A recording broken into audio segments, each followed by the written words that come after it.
KOIN getting results after our story on people passing off dogs as service animals inside grocery stores. Fred Meyer is now reissuing its policy on service dogs after a legally blind woman complained about her service dog nearly getting attacked in the store multiple times. Jessica Morkert following up. She's live with what these changes will be. Jessica? And Jeff, this has been happening here at the Gateway Fred Meyer, as well as stores throughout the region. And a spokesperson for Fred Meyer tells me that there's really not a whole lot they can do, but today was a step in the right direction with a meeting right here at the storefront. Let's join together and try and make a change on this. A genuine exchange between Fred Meyer spokesperson Melinda Merrill and loyal shopper Laura Westerhues.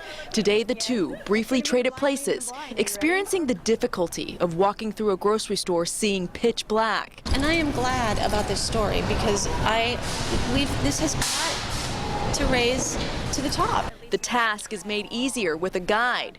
And for Laura, that's her service dog, Carol. But inside this store, Laura says Carol has been nearly attacked. And every time that someone else comes in with a fake one, it distracts my dog. It takes a little bit away from her training. True service dogs are well trained, and they don't growl, and they don't stick their noses in other dogs' rear ends. For years now, Fred Meyer has been battling people passing service dogs off as real ones. But we found out, according to the American Disability Act, store managers are extremely limited and often fearful of lawsuits.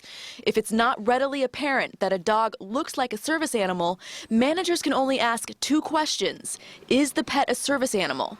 If yes, they can follow up by asking what tasks the pet performs. But even if the questions are answered with lies, a manager cannot ask someone to leave. Laura tells me after a pit bull lunged at her dog a couple months ago, she was told by a manager there's little that they could do. That I am truly sorry for, and we are fixing that today at this store. We've been fixing it since last week at this store. That's awesome. That's what I want. Thank you.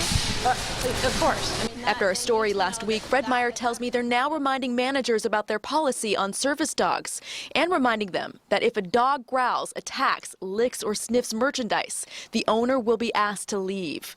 But Westerhues and Merrill agree that won't fix this ongoing problem. There's got to be some sort of requirement for a license or a certification. I think that people with real service animals, if the ID thing comes into place, I think people will be glad to show. And I checked with State Senator Jeff Cruz, who tells me that he is researching how often this is happening and could propose some legislation the next legislative session. I also reached out to Senator Ron Wyden's office, but have not heard back yet. Live in Northeast Portland, Jessica Morkert, KOIN 6 News.